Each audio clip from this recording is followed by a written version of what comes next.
সূরা আন-নিসার 34 নম্বর আয়াতে কারিমা তেলাওয়াত করেছি। এই আয়াতে আল্লাহ পাক সুবহানাহু ওয়া তাআলা আমাদেরকে অত্যন্ত গুরুত্বপূর্ণ বিষয়ে নির্দেশনা প্রদান করছেন। আল্লাহ পাক সুবহানাহু ওয়া তাআলা এই আয়াতে মানব জাতির মধ্যে নারী এবং পুরুষের অধিকার সম্বলিত তাদের হক সম্পর্কিত আলোচনা আল্লাহ পাক সুবহানাহু ওয়া তাআলা এই আয়াতে করেছে। আল্লাহ তাআলা বলছেন, আউযু বিল্লাহি মিনাশ শাইতানির রাজীম। আর-রিজালু কাওয়ামুনা আলান নিসাই বিমা ফাদ্দালাল্লাহু বা'দাহুম আলা বা'দিন ওয়া বিমা আনফাকু মিন আমওয়ালিহিম। একটু জোরে বলুন সুবহানাল্লাহ। আল্লাহ তাআলা বলছেন, পুরুষেরা নারীদের উপরে কর্তা বা তত্ত্বাবধায়নকারী। এজন্য যে আল্লাহ তাআলা তাদের একে অপরের উপর শ্রেষ্ঠত্ব দান করেছেন। সুবহানাল্লাহ বলেন। আল্লাহ একে অপরের উপরে শ্রেষ্ঠত্ব দান করেছেন, এবং এটা এই কারণে যে পুরুষেরা নারীদের জন্য ধন সম্পদ ব্যয় করে থাকেন। একটু জোরে বলুন সুবহানাল্লাহ। এরপরে বলা হচ্ছে, ফাস-সালিহাতু ক্বানিতাতুন হাফিযাতুন লিল গায়বি বিমা হাফিযাল্লাহ। আল্লাহ পাক সুবহানাহু ওয়া তাআলা বলেন, পুণ্যবতী স্ত্রীগণ হয় অত্যন্ত আদববান।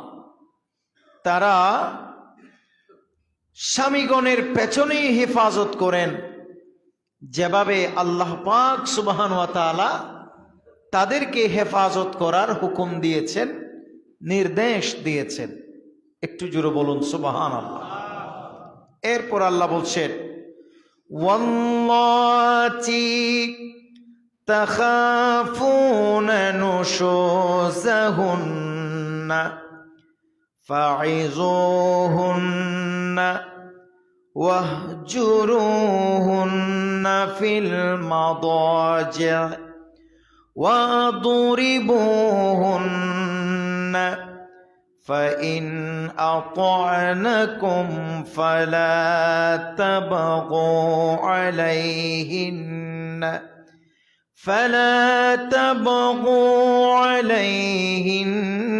سبيلا إن الله كان عليا كبيرا। একটু জোরে বলুন সুবহানাল্লাহ। এরপর আল্লাহ বলেন, যদি তোমরা আশঙ্কা করো যে তাদের অবাধ্যতা সম্পর্কে, তোমাদের স্ত্রীদের অবাধ্যতা সম্পর্কে যদি তোমরা আশঙ্কা করো, তবে তাদেরকে তোমরা ওয়াজ করো, তাদেরকে তোমরা বোঝাও। আর বোঝানোর পরে যদি কাজ না হলে, তবে তোমরা তাদের থেকে বিছানা পৃথক করো, তোমরা বিছানা পৃথক করো। এরপরেও যদি তোমরা তাদেরকে দেখো যে পরিবর্তন না হয়, তাহলে তোমরা তাদেরকে প্রহার করো, তাদেরকে মারো।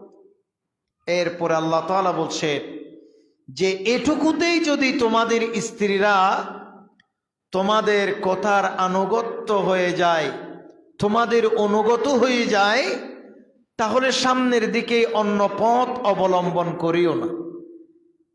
নিশ্চয়ই আল্লাহ তাআলা হচ্ছেন মহান এবং তিনিই হলেন সর্বশ্রেষ্ঠ। একটু জোরে বলুন সুবহানাল্লাহ। এটা হচ্ছে মহাগ্রন্থ কুরআনুল কারীমের সূরা আন-নিসার 34 নম্বর আয়াতে কারিমার বাংলা অনুবাদ বা ট্রান্সলেশন। এই মুফাসসিরিনে কেরাম বর্ণনা করেছেন রাসূল করিম সাল্লাল্লাহু তাআলা আলাইহি ওয়াসাল্লামের একজন সাহাবী, তিনি ছিলেন হযরত সাদ ইবনে রবি রাদিয়াল্লাহু তাআলা আনহু।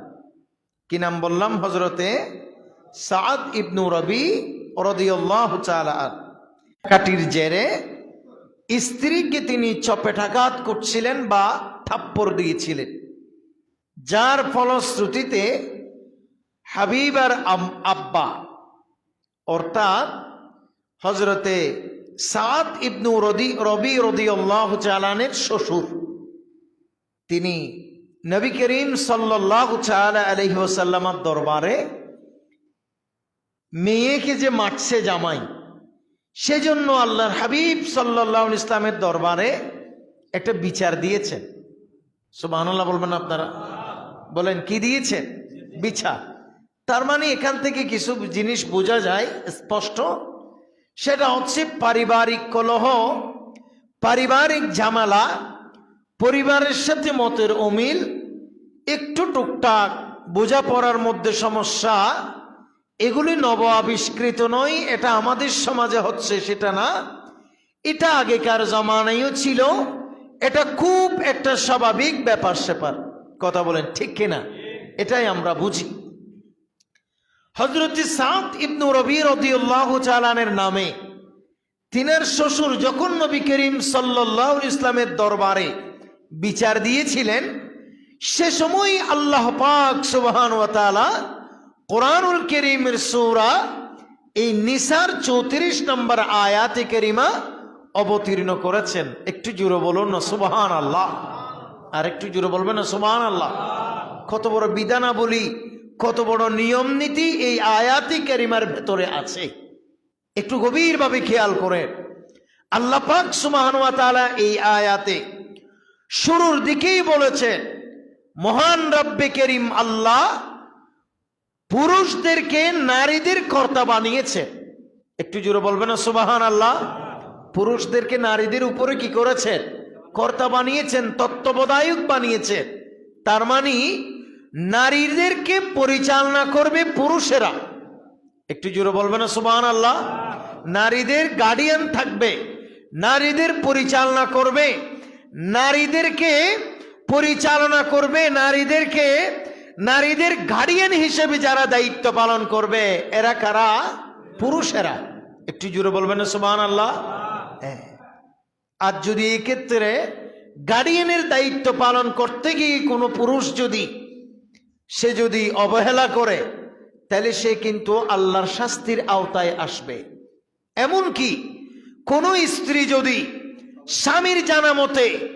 স্বামীর জানাশোনা মতে কোনো স্ত্রী যদি আপনার বেপরদা চলে এবং স্বামী যদি এই কাজে তাকে সহায়তা করে, কোনো মেয়ে যদি বাবার জানা মতে সে যদি ইচ্ছে মতো চলাফেরা করে, তাইলে এমত অবস্থায় বাবা যদি সামর্থ্য থাকার পরেও নিজের কন্যাকে যদি বাধা না দেয়, এমনিভাবে কোনো বড় ভাই যদি নিজের বোনকে তাকে যদি ইচ্ছে মতো চলার জন্য ব্যবস্থা করে দেয়, বেপরদা চললেও যদি সেই কাজে বোনকে যদি সহায়তা করে, ওই ভাই, ওই বাবা, ওই স্বামী কিয়ামতের ময়দানে ওই নারীর গার্ডিয়ান হিসাবে সে বাবা, সে স্বামী, সে ভাই দায়ুস হিসাবে আল্লাহর সামনে দাঁড়াবে।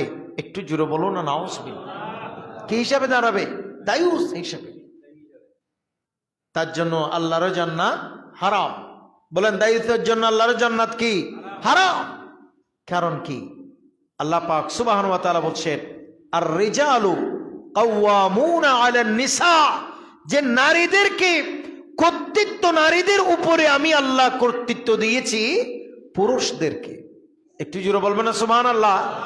নারীদের উপরে তত্ত্বাবধায়নকারী যারা, তারা হচ্ছে পুরুষেরা। পুরুষেরাই তাদেরকে শাসন করবে, পুরুষেরাই নারীদেরকে পরিচালনা করবে। যাতে করে তাদের কোনো অসুবিধা না হয়, তাদের সুবিধা অসুবিধা সবকিছু পুরুষেরা দেখবে। একটু জোরে বলো না সুবহানাল্লাহ। প্রিয় ভাইয়ের আমার, এখান থেকে বোঝা যায় পুরুষের যে এদিকে পুরুষের যে একটা শ্রেষ্ঠত্ব, এটা আল্লাহ একেবারে সৃষ্টিগতভাবে আল্লাহ তাআলা পুরুষের এই শ্রেষ্ঠত্ব, এই মর্যাদা আল্লাহ তাআলা পুরুষদেরকে সৃষ্টিগতভাবে দিয়েছেন। কথা বলেন ঠিক কিনা? যেমন নাকি দেখা যায় যে বিবেক বুদ্ধিতে, জিহাদে, নবুয়তে, খেলাফতে, ইমামতে, আজানে, ইকামাতে, খুতবাতে, জুমাতে, জামাতে, তাকবীরে, তাশরিকে, এমনকি সর্বোপরি দাড়ি এবং পাগড়ির মাধ্যমে আল্লাহ পাক সুবহান ওয়া তাআলা নারী থেকে পুরুষদেরকে আলাদা শ্রেষ্ঠত্ব দান করেছে। আরেকটু জোরে বলেন সুবহানাল্লাহ। খুতবা দিবে কারা? পুরুষেরা। ইমামতি করবে কারা? পুরুষেরা। আজান দিবে কারা? পুরুষেরা। এমনি ভাবে জিহাদে যাবে কারা? পুরুষেরা। এমনি ভাবে দেখা যায় নবুয়তের দায়িত্ব আল্লাহ যাদেরকে দিয়েছেন তারা কারা?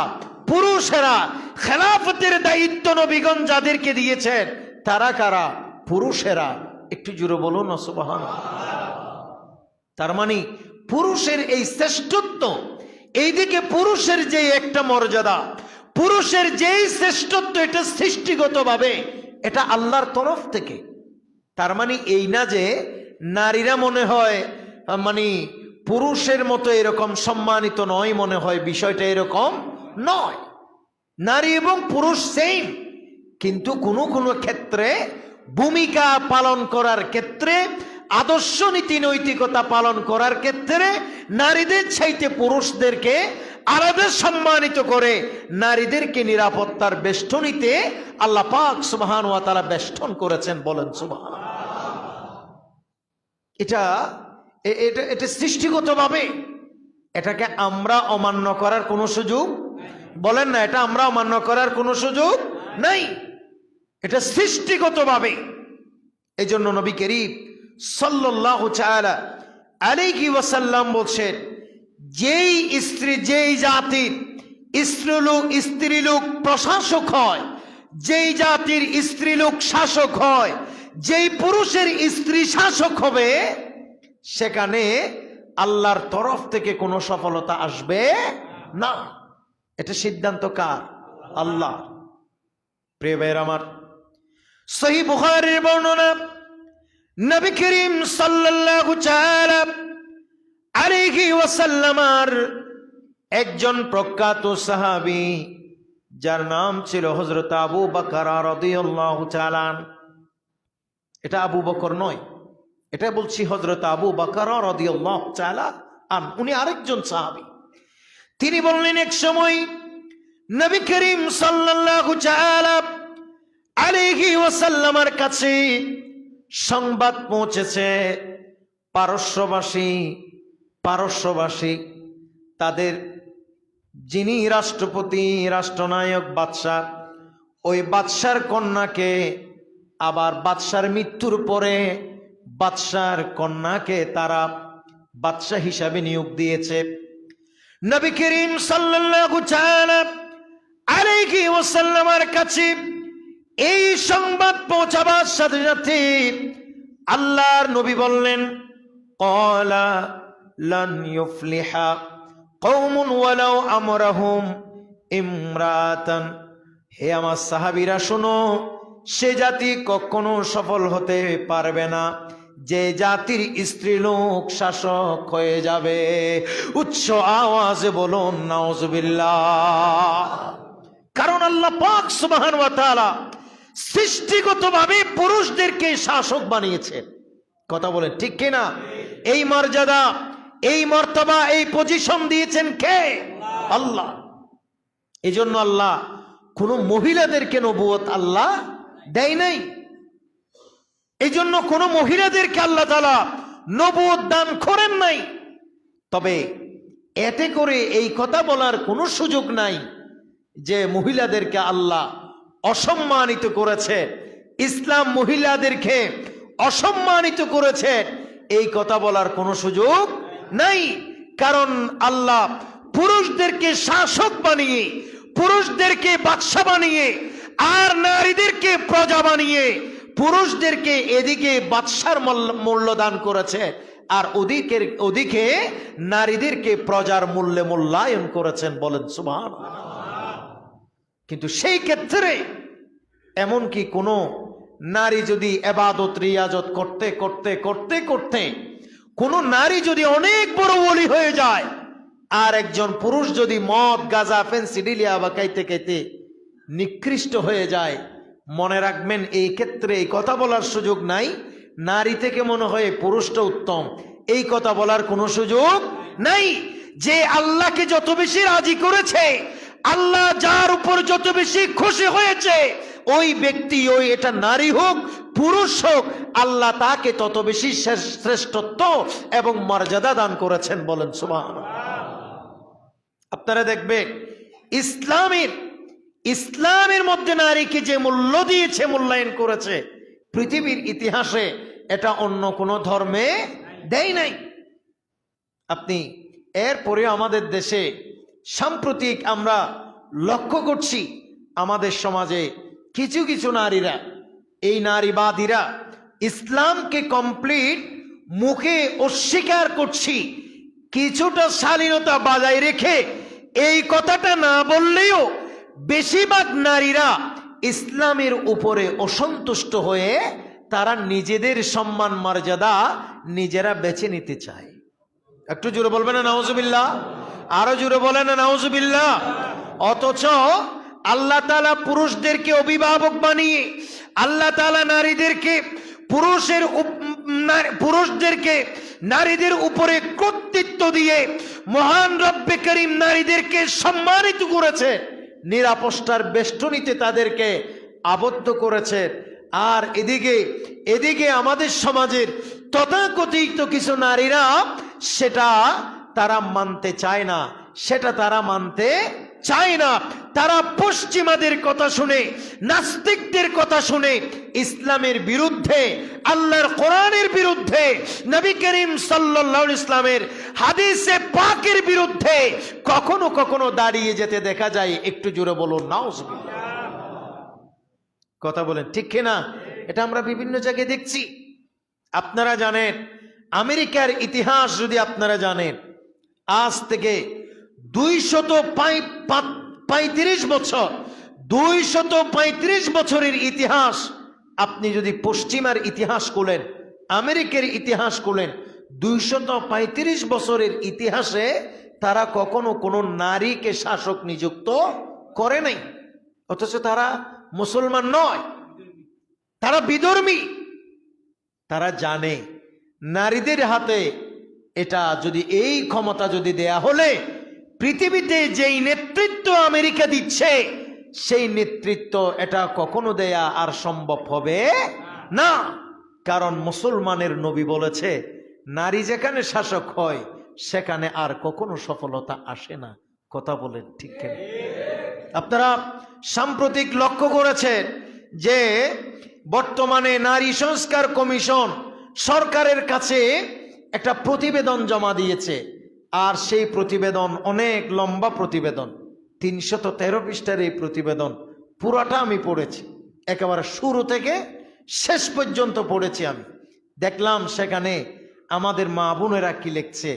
আমি যেটা এই প্রতিবেদন পড়ে আমি যেটা বুঝতে সক্ষম হয়েছি সেটা হচ্ছে, তারা ইসলামের বিরুদ্ধে, কোরআনের বিরুদ্ধে, হাদিসের বিরুদ্ধে বন্দুক তরবারি নিয়ে অথবা তলোয়ার নিয়ে যুদ্ধ করতে না পেরে তারা কলমের খুসার মাধ্যমে আল্লাহর কোরআনের বিরুদ্ধে, নবী সাল্লাল্লাহু আলাইহি ইসলামের হাদিসে পাকের বিরুদ্ধে যুদ্ধ করতে নেমেছে। একটু জোরে বলো নাউজুবিল্লাহ। এমন জঘন্য সেই তাদের নারী সংস্কার কমিশনের প্রতিবেদনে এমন জঘন্য কিছু তারা সরকারের কাছে আইন পরিবর্তনের আহ্বান জানিয়েছে। এটা শুনলে আপনার দিমাগ ধরে যাবে, মাথা ধরে যাবে, মাথা ঘুরিয়ে যাবে, আপনি কল্পনাই করতে পারবেন না। এমন শব্দ, এমন কিছু কথা আছে যেগুলি এই সমাজে আমরা সম্ভব নয়। আমি শুধু দুই চারটা আপনাকে তাদের স্লোগান বলি। এই যে তারা যে বিরাট আপনার যে 313 পৃষ্ঠার এই প্রতিবেদনে তারা যে অধ্যায়, সম্ভবত যদি আমার ভুল না হয় 17টি অধ্যায় আছে, সেখানে অধ্যায়ের শিরোনাম পরবর্তী যে স্লোগান দিয়েছে, অধ্যায়ের শিরোনাম ধরেন না, সেটা শুধু শিরোনামগুলো শুনলে অথবা শিরোনাম পরবর্তী স্লোগানগুলো শুনলে আপনার মাথা ধরে যাবে।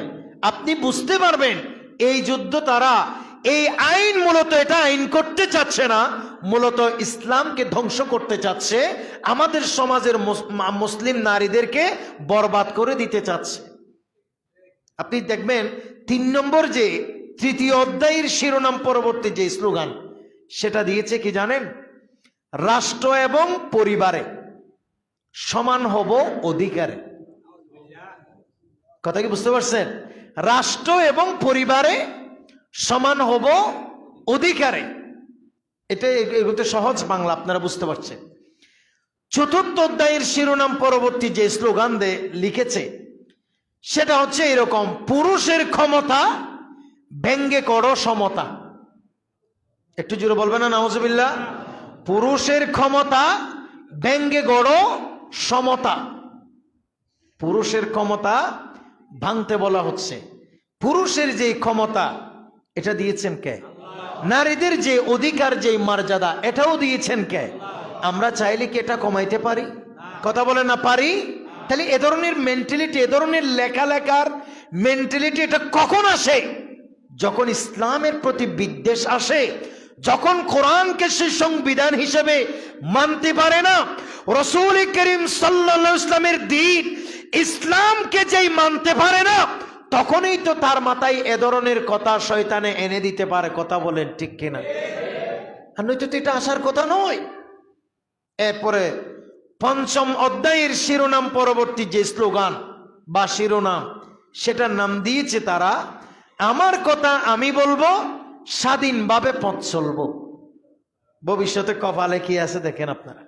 আমার কথা আমি বলবো, স্বাধীনভাবে পথ চলবো। এগুলো ভিতরের কথা না, ভিতরে যে আইন পরিবর্তন করতে বলা হয়েছে এগুলো আমি বলছি না, আজকে এগুলো বলবো না। শুধু শিরোনামগুলো দেখে আপনার মাথা ধরে যাবে কি লিখছে তারা। এটা তো কখনো একজন সচেতন নারী, একজন যে আল্লাহকে রব মানে, নবীকে যে নবী মানে, ইসলামকে যে দ্বীন মানে, তার পক্ষে কি এ ধরনের কথা বলা সম্ভব? কি বলেন আপনারা? সম্ভব নয়। তারপরে 6ষ্ঠ অধ্যায়ে দিয়েছে বলে নারী নির্যাতন রুখবো সবে, হাত আছে হাতিয়ার হবে। মানে শুধু পুরুষেরা মারবে না, এখন আমাদের হাত হাতিয়ার, আমরাও মারবো। একটু জোরে বলবেন না নাউজুবিল্লাহ আপনারা? তারা মারতে চাচ্ছে। এরপরে বলা হচ্ছে 8ম অধ্যায়ের শিরোনাম পরবর্তী যে স্লোগান, সেটা দিয়েছে সকল বাধা ভাঙবো, সম অধিকার আনবো। সকল বাধা ভাঙবো। সকল বাধা বুঝছেন? এখানে কোরআনের যত বাধা, হাদিসের যত বাধা, ইসলামের যত বাধা, এগুলো সব আমরা ভাঙবো, আর আমাদের অধিকার আমরা আনবো। একটু জোরে বলবেন না নাউজুবিল্লাহ? তারপরে 10ম অধ্যায়ের শিরোনাম পরবর্তী স্লোগান, সেটা দিয়েছে শরীর আমার, সিদ্ধান্ত আমার। আর একটু জোরে বলবেন না নাউজুবিল্লাহ? শরীর আমার, এটা আমি স্বামীর জন্য দিব নাকি বাহিরে কোথাও গিয়ে দিব, এটা সিদ্ধান্ত আমার। আর একটু জোরে বলবেন না নাউজুবিল্লাহ? এবং শরীর যখন আমার, আমি যেখানে ইচ্ছে সেখানে যাব। এখানে আমার বড় ভাই কেন আমাকে বাধা দেবে? আমার বাবা কেন আমাকে বাধা দিবে? আমার গার্ডিয়ান কেন আমাকে বাধা দিবে? একটু জোরে বলো না নাউজুবিল্লাহ? এই হলো নারী সংস্কার কমিশনের প্রতিবেদনের স্লোগান, আপনার স্লোগান শিরোনাম পরবর্তী স্লোগান অধ্যায়ের। তারপরে 11 অধ্যায় যেটা দিয়েছে সেটা হচ্ছে 11 অধ্যায়ের শুরুতে যেটা, সেটা হচ্ছে সমান হিস্সা সমান অধিকার। ওই যে নারীদেরকে আল্লাহ তাআলা সম্পদ বন্টনের ক্ষেত্রে, বাবার সম্পদ বন্টনের ক্ষেত্রে নারী অর্ধেক, পুরুষেরা তার ফুল, এই যে একটা আল্লাহর পক্ষ থেকে যে একটা হুকুম বিধান, এটাকে তারা কখনো কোনোভাবে মানতে পারছে না, এই জন্য বলতেছে সমান ইচ্ছা সমান অধিকার। তারপরে দ্বাদশ অধ্যায়ের শিরোনাম পরবর্তী যে স্লোগান সেটা হচ্ছে নিজের কাজ নিজে করি, নিজে করি, নিজের ভাগ্য নিজে গড়ি। আর একটু জোরে বলেন না নাউজুবিল্লাহ। এই হলো মোটামুটি নারী সংস্কার কমিশনের প্রতিবেদনের উপরের শ্লোক। আর ভিতরে কি আছে এগুলি আমরা অনেক কথা এইসব জায়গায় বলা সম্ভব নয়। তবে আপনাদেরকে কিছু কথা এই জন্যই বলছি যে বর্তমানে অনেক জায়গায় আন্দোলন চলছে, অনেক জায়গায় আলেম ওলামারা তাদের বিরুদ্ধে মানে বিভিন্ন জায়গায় আওয়াজ তুলছে। আমি একজন মুসলমান হিসেবে আমি আপনাদেরকে প্রথমত এই কথাটি বলতে চাচ্ছি যে যেই সব আলেমরা সেই যেই দলেরই হোক, যারাই এই নারী সংস্কার কমিশনের প্রতিবেদনের বিরুদ্ধে যারা কথা বলছে তারা 100% রাইটে, এবং এটা একজন মুসলমান হিসাবে এটা তাদের নৈতিক অধিকার। কথা বলে না ঠিক কিনা? এরপরে আর এই জন্যই আপনাদেরকে এই বিষয়গুলো বলছি, আমাদের অনেক নারীরা, আমাদের অনেক মেয়েরা এদের কথাগুলো শুনে শুনে, নাস্তিকদের কথা শুনে শুনে বিভিন্ন মাধ্যমে টেলিভিশন থেকে হোক কিংবা ইউটিউব থেকে হোক, আমাদের নারীরাও আজ ধ্বংসের প্রায় অতল গহ্বরে নিমজ্জিত। এই সময়ে আপনাদেরকে এই সব কথার মানে বলার মানে হলো আপনাদেরকে আমরা সচেতন করছি যাতে করে আমাদের মেয়েরা অন্তত এই সমস্ত নাস্তিক্যবাদের কথার দিকে ধাবিত না হয়ে। কথা বলেন ঠিক কি? বলে নারীদের মর্যাদা দিয়েছেন কে? আর একটু জোরে বলেন না কে? আল্লাহ। কাজেই এটা আপনাকে মানতে হবে, এই সম অধিকার নয়। আল্লাহ পাক সুবহানাহু ওয়া তাআলা নারীদেরকে তো সমানের চাইতে বেশি অধিকার দিয়েছে। যেই নারী ঈমানে আমলে, যেই নারী যত বেশি এগিয়ে যাবে সে পুরুষের চাইতে আরো আগে আগে জান্নাতে চলে যাবে। আর একটু জোরে বলেন সুবহানাল্লাহ। সুতরাং সেটা তুমি প্রতিযোগিতা করো, সেটাই প্রতিযোগিতা করো তুমি। কিন্তু এখন যেই প্রতিযোগিতায় তারা নামছে এটা কমপ্লিট অযৌক্তিক এবং অনইসলামিক। এগুলো জাহান্নামী নারীদের কার্যক্রম ছাড়া আর কিচ্ছু হতে পারে না। কথা বলেন ঠিক কিনা? এই জন্য নারীদেরকে সচেতন করবেন, পরিবারকে সচেতন করবেন।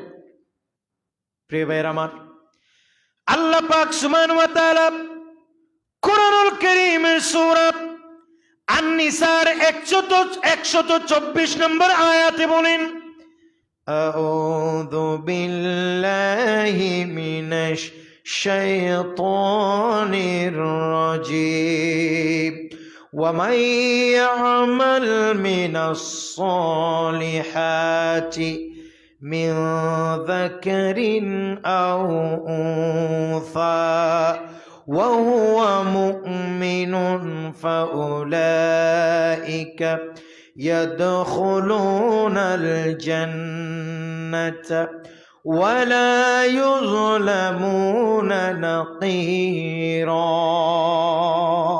একটু জোরে বলুন সুবহানাল্লাহ। আল্লাহ পাক সুবহানাহু ওয়া তাআলা বলছেন, ওয়া মান ইয়া'মাল মিনাস সালিহাতি, তোমাদের মধ্যে যেই ব্যক্তি নেক কাজ করে, হোক সে নারী অথবা পুরুষ, সুবহানাল্লাহ বলেন, হোক সে নারী অথবা পুরুষ, আমি আল্লাহ বলে দিলাম তারাই মুমিন। আর ওই সমস্ত মুমিনদেরকে আমি আল্লাহ জান্নাতে প্রবেশ করাবো। এ নারী বলে এ পুরুষ বলে আমি আল্লাহ তাদেরকে সামান্য পরিমাণও জুলুম করব না। উচ্চ আওয়াজ বলুন সুবহানাল্লাহ। আরেকটু জোরে বলেন সুবহানাল্লাহ। এখন নারীরা চাচ্ছে সমান অধিকার, কিন্তু আল্লাহ দিচ্ছে সমানের চাইতে বেশি। যদি ঈমানে আমলে রাবিয়া বসরি হয়ে যেতে পারো, তুমি অনেক পুরুষের চাইতে দামি হয়ে যাবা, সম্মানী হয়ে যাবা। একটু জোরে বলুন সুবহানাল্লাহ। এমনিতে আপনি দেখেন আল্লাহ পাক সুবহানাহু ওয়া তাআলা কোরআনের এই আয়াত বলছেন যে মুমিন যারা নারী তারা স্বামীর অগোচরে হেফাজত করে। কি হেফাজত করে? আপনি এদিকে চলে আসছেন, ঘরে আপনার ধন সম্পদ সব স্ত্রীর কাছে, কথা বলে না ঠিক কিনা? সবকিছু স্ত্রীকে দিয়ে মসজিদে আসছে, সে চাইলে চলে যেতে পারে সব নিয়ে, দামি গহনা কোথায় রাখছেন, টাকা কোথায় রাখছেন স্ত্রী জানে। কিন্তু আমার আল্লাহ বলেন এই মহিলারা যারা যারা নেককার পুণ্যবান মহিলা, তারা তো হিফাজত করে। কিসের হিফাজত? ধন সম্পদের হিফাজত, এমনকি তার নিজের হেফাজত। একটু জোরে বলুন না সুবহানাল্লাহ। এই জন্য নারীদেরকে জান্নাতে যাওয়া যতটা সহজ করা হয়েছে, পুরুষের জান্নাতে যাওয়া তত সহজ নয়। তো বরঞ্চ নারীদেরকে সমানের চেয়ে মর্যাদা বাড়িয়ে দিয়েছেন কে? তো তুমি সমান খুঁজতেছো কেন? সমান কেন খুঁজছো? আল্লাহর কোরআনের কোন জায়গায়, হাদিসের কোন জায়গায় এই কথা উল্লেখ নাই যে পুরুষ তুমি শুধু 4টা কাজ করলেই আর কোনো কাজ না করে জান্নাতে যাইবা, এ কথা নাই। কিন্তু নারীদের ক্ষেত্রে আছে। প্রিয় ভাইয়ের আমার, নবী করিম সাল্লাল্লাহু তাআলা আলাইহি ওয়াসাল্লাম বলেছেন, যেই নারী শুধুমাত্র ঈমান আনার পরে 4টি কাজ করবে, ওই নারী তার মন যেটা চায় ওইটা দিয়ে আল্লাহর জান্নাতে ঢুকে যাবে। আরো জোরে বলুন সুবহানাল্লাহ।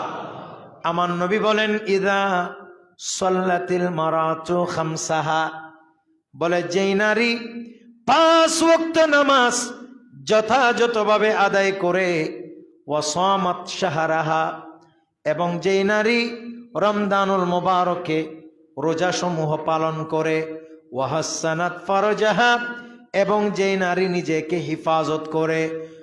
4 নম্বরে ওয়াতাআত যাওজাহা, এবং যেই নারী নিজের স্বামীর কথা অনুযায়ী চলে। আমার নবী বলেন, কিলা লাহা, ওই নারীকে আল্লাহর তরফ থেকে বলা হবে, আদখুলিল জান্নাতা মিন আইয়ি আবওয়াবিল জান্নাতি শিইতে, হে আল্লাহর বান্দিনী, তোমার মন যেই দরজা দিয়ে চায় ওই দরজা দিয়ে তুমি আল্লাহর জান্নাতে প্রবেশ করো। আরেকটু জোরে বলে নারীদের জান্নাতে যাওয়া সহজ না কঠিন? জোরে বলেন, সহজ না কঠিন? কয়টা কাজ? ঈমান আনার পর শুধু 4টা কাজ। 1 নম্বরে 5 ওয়াক্ত নামাজ, 2 নম্বরে রমজানুল মুবারকের রোজা, 3 নম্বরে তার সতীত্বের হিফাজত, 4 নম্বরে স্বামীর আনুগত্য। এই 4টা কাজ যদি করে, আমার আল্লাহ বলেন তার জন্য আল্লাহর জান্নাতে 8টি দরজা খোলা যাবে, খুলে দেয়া হবে। যেটা ইচ্ছা ওই দরজা দিয়ে ওই নারী জান্নাতে ঢুকে যাবে। আরো জোরে বলেন সুবহানাল্লাহ। কিন্তু এখন আমাদের সমাজের নারীরা এসব কিছুতে সন্তুষ্ট নয়। তারা সন্তুষ্ট সমান অধিকারে, কিন্তু আল্লাহ তো সমানের চেয়ে বেশি অধিকার দিছে। তুমি সেই অধিকার নাও না, এগুলি নিবে না। শয়তান এগুলি তাকে মানতে দিবে না। দেখে নবী করিম সাল্লাল্লাহু তাআলা আলাইহি ওয়াসাল্লাম তাদের জন্য দ্বীনকে কত আসান করেছে।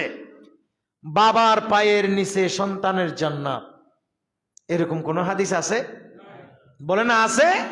কিন্তু আল্লাহ তাআলা আমার নবী বলতেছে, ইন্নাল জান্নাতা তাহতা আকদামিল উম্মাহাত, বলে মায়ের পায়ের নিচে সন্তানের জান্নাত।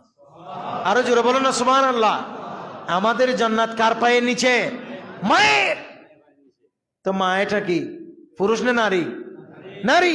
এই নারীর সম্মান বাড়িয়েছেন কে? তো এটা আল্লাহ তো আরো সম্মান, তোমরা সম অধিকার খুঁজতেছ, কিন্তু আমার আল্লাহ তো নারীদের সম্মান সমানের চাইতে আরো বেশি করেছে। কথা বলেন ঠিক কিনা? সম্মানের চাইতে নারীদের অধিকার বেশি, সমানের চাইতে আরো বেশি নারীদেরকে মর্যাদা দিয়েছেন কে? এগুলো তোমরা জাস্টিফাই করো, এগুলি বিবেচনা করো, এগুলি পর্যালোচনা করো না, এগুলি করবে না। ওই শয়তানে গুলাইতেছে সম্পদ, তুমি পুরুষকে বেশি দিছে, তোমারে কম দিছে। তোমার সম্পদের কাজ কি? নারীদের সম্পদের তো কোনো কাজই নাই। কথা বলে না ঠিক কিনা? আর নারী তো সম্পদ বাবার কাছ থেকেও পাচ্ছে, ওদিকে স্বামীর কাছ থেকেও। কথা বলে না ঠিক কিনা?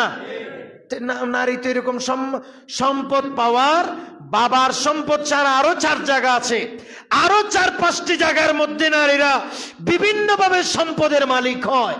তো নারীর থেকে তো সম্পদ মোটেও দরকার নাই, কারণ নারীদের রিজিকের ব্যবস্থা করবে কে? আরে না, আল্লাহ পুরুষ আল্লাহ করিব না। নারীদের রিজিকের ব্যবস্থা, নারীদের জন্য খরচ, নারীদের খরচ বহন করবে কি? কারা কারা? পুরুষেরা। সুবহানাল্লাহ বলবেন না? এটাই তো কোরআনুল কারীমের আল্লাহ তাআলা এটাই তো বলতেছে। আল্লাহ পাক সুবহানাহু ওয়া তাআলা, আমি যে আয়াত তেলাওয়াত করছি এই আয়াত আল্লাহ পাক সুবহানাহু ওয়া তাআলা তো এটাই বলতেছেন, বিমা ফাদ্দালাল্লাহু বা'দাহুম আলা বাদিন ওয়া বিমা আনফাকু মিন আমওয়ালিহিম। কারণ একজনের উপর অপরজনকে আল্লাহ তাআলা শ্রেষ্ঠত্ব দিয়েছে। কারণ কেন পুরুষদেরকে কেন শ্রেষ্ঠত্ব দিয়েছে? বলে কারণ পুরুষেরা নারীদের জন্য তাদের ধন সম্পদ ব্যয় করে থাকে। আরো জোরে বলেন না সুবহানাল্লাহ। আপনার বোন বিয়ে দিছে, খরচ করছেন আপনি ভাই, কথা বলেন না ঠিক কিনা? আপনার মেয়ে বিয়ে দিয়েছেন, খরচ করেছেন আপনি বাবা। আপনার মেয়ে বিয়ে দিবে, খরচ করবেন আপনি বাবা। আপনার বোন বিয়ে দিবে, আপনি খরচ করবেন আপনি বড় ভাই। সম্পদ খরচ করতেছে নারীর জন্য কে? পুরুষেরা, ছেলেরা, কথা বলে ঠিক কিনা? নারীর তো এখানে সম্পদের কোনো দরকারই নেই, তারপরেও তো তাদেরকে আল্লাহ তাআলা বঞ্চিত করে নাই, বলেন না ঠিক কিনা? আর মেয়ে যেদিন বিয়ে দিছে এদিন কি সব শেষ? কথা বলেন না, সব শেষ নাকি শুরু? সেদিন তো শুরু মাত্র। যেদিন বিয়ে দিছে প্রথম বছর গরু গুঁড়া, তারপরের বছর থেকে রান, এরপরের বছর থেকে সিনা, এভাবে যতদিন মরে নাই ততদিন পর্যন্ত দিতে থাকবেন এই মেয়েকে, বোনকে, কথা বলেন ঠিক কিনা? এটা তো ইসলাম বলতেছে। হয়তো গরু নাম ধরে বলে না আর কি, গরু দাও। যাই হোক, এই জন্য আমি বললাম এই বর্তমান যুগে আমাদের তথাকথিত আমাদের দেশে নারী সংস্কার কমিশন যেই প্রতিবেদন সরকারকে সরকারের কাছে জমা দিয়েছে আইন পরিবর্তনের জন্য, আমরা বলবো এগুলো আইন না, এগুলি ইসলাম ধ্বংস করার পায়তারা। কথা বলেন ঠিক কিনা? কাজেই অনতিবিলম্বে আমরা প্রশাসনের কাছে অনুরোধ জানাতে চাই, অবিলম্বে এই নারী সংস্কার কমিশনের তথাকথিত এই প্রতিবেদনকে নাকচ করে দেয়া হোক। কথা বলেন ঠিক কিনা? যাতে করে কোন নারী যদি ইসলাম না মানে, আমরা কি তারা জোর করছি? কথা বলেন, জোর করছি? ইসলামের আইন না মানো, তুমি তোমার ভাই বেরাদর সবাইকে বলে দাও আমি ইসলামের আইন মানি না, আমাকে অর্ধেক সম্পদ দিবে, আমাকে খাওয়ানোর ফোরানোর কোনো কিছুর দরকার নেই। কথা বলে ঠিক কিনা? তারপর আল্লাহর ওয়াস্তে সব আইন ফাইন করার কোনো দরকার নাই। আল্লাহ যেন আমাদেরকে বোঝার তৌফিক দান করেন। ওয়া মা আলাইনা ইল্লাল বালাগ। যারা সুন্নাত